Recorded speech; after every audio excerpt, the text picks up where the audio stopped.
Bonjour à tous, alors dans cette vidéo on va voir s'il est possible de manger des œufs tous les jours, si c'est bon à la santé et jusqu'à combien d'œufs on va pouvoir consommer. Mais avant d'aller plus loin, n'hésitez pas à vous abonner et à mettre un j'aime, ça me permet de savoir que vous avez aimé la vidéo et ça va aussi permettre à plus de monde de pouvoir la voir. Alors avant toute chose, ce qu'il faut savoir c'est que l'œuf c'est vraiment une des meilleures protéines. D'un côté on va avoir les protéines végétales donc qui sont vraiment excellentes parce que c'est celles qui sont le plus anti-inflammatoires. Par contre il faudra bien faire attention de faire une association entre 2/3 de légumineuses et 1/3 de céréales pour avoir des protéines complètes, mis à part quelques exceptions comme le quinoa ou le soja par exemple. Et aussi certaines limites des protéines végétales, eh bien, c'est qu'elles vont pas contenir certaines vitamines ou certains minéraux. Ou alors ils seront beaucoup plus difficiles à assimiler que dans les protéines animales. Donc pour ça, les œufs, ils sont vraiment exceptionnels parce que même si c'est des protéines animales et donc qu'elles sont plus inflammatoires, eh bien les œufs, ça reste malgré tout les moins inflammatoires des protéines animales. La viande qui est la plus inflammatoire, ça va être la viande blanche. Et ça, c'est dû au fait que c'est celle qui est le plus riche en bactéries. En deuxième, on va avoir la viande rouge. Ensuite, on va avoir tout ce qui est poisson.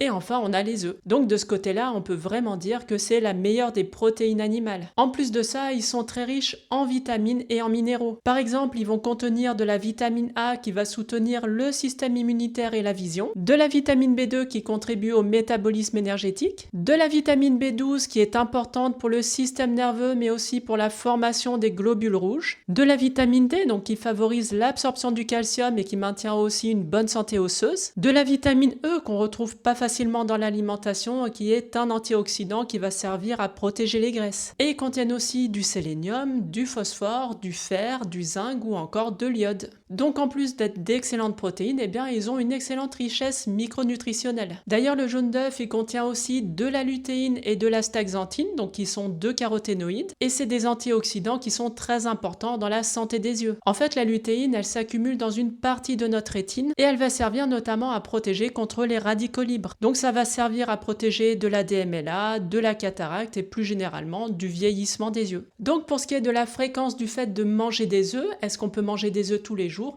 Eh bien de manière générale, on peut répondre oui et on peut bien sûr manger des œufs tous les jours. C'est une excellente source de protéines et c'est pas ça qui va venir augmenter votre cholestérol. Par contre, ce qu'il faut savoir, c'est qu'il y a une seule exception et elle concerne les personnes qui sont en surpoids. Et ça vient simplement du fait que les œufs, ils sont riches en choline. Donc ça, de base, c'est un nutriment qui est essentiel, par exemple pour la synthèse des membranes des cellules. Elle participe à la production d'un neurotransmetteur qui est important, l'acétylcholine, et elle participe aussi au métabolisme des graisses. Donc de base, c'est vraiment un excellent nutriment. Alors pourquoi je parle des personnes en surpoids ? Eh bien c'est tout simplement parce qu'ils vont pas la métaboliser de la même façon. Chez tout le monde en fait, cette choline, elle va être décomposée par les bactéries du microbiote en TMA, et ensuite au niveau du foie, elle va être décomposée en TMAO. Mais là où ça commence à poser problème, c'est que quand on a des taux qui sont élevés dans le sang, eh bien ça devient une molécule qui est cardiotoxique. Et donc le problème qui se pose avec les personnes qui sont en surpoids, eh bien c'est qu'ils vont plus facilement transformer la choline en TMAO. Ce TMAO, il va venir favoriser le stress oxydatif mais aussi l'inflammation. Il va augmenter les risques d'athérosclérose, donc les plaques d'athérome. Il va aussi venir augmenter les risques de thrombose. Et en plus de ça, il vient perturber le métabolisme du cholestérol. Donc ça, c'est assez embêtant parce que ça peut venir oxyder le cholestérol et c'est comme ça qu'ensuite il va se déposer dans les artères. Et ça, c'est un des mécanismes par lequel ensuite on va arriver aux plaques d'athérome. Donc les personnes en surpoids, eh bien déjà, elles sont plus à risque du fait que par leur surpoids, elles vont être automatiquement en dysbiose. Donc c'est simplement le fait d'avoir un déséquilibre au niveau du microbiote. Et ce déséquilibre, eh bien, il va augmenter la production de TMA et ensuite de TMAO. Donc ça, c'est déjà un premier problème. Ensuite, les personnes qui sont en surpoids, elles sont forcément en inflammation chronique qui déjà de base augmente les risques cardiovasculaires. Et donc cette transformation en TMAO, elle va encore aggraver ces risques cardiovasculaires qui sont déjà plus élevés à la base. Et en plus de ça, les personnes en surpoids vont avoir un métabolisme qui est altéré. Donc le surpoids, il peut venir affecter le métabolisme de la choline et donc augmenter le risque de produire plus de TMAO. Donc voilà, c'est vraiment quelques mécanismes à comprendre et qui expliquent pourquoi les personnes en surpoids,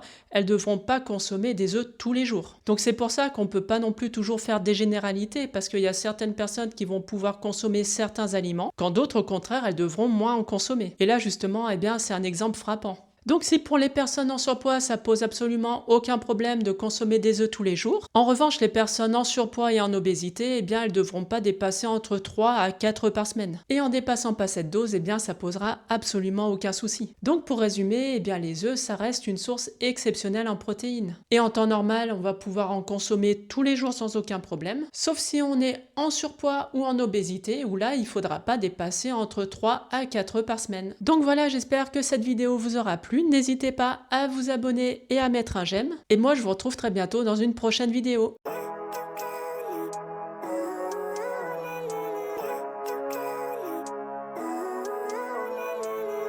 Living life, every day, late at night, not okay. All I want, and I pray, all I need are some better days.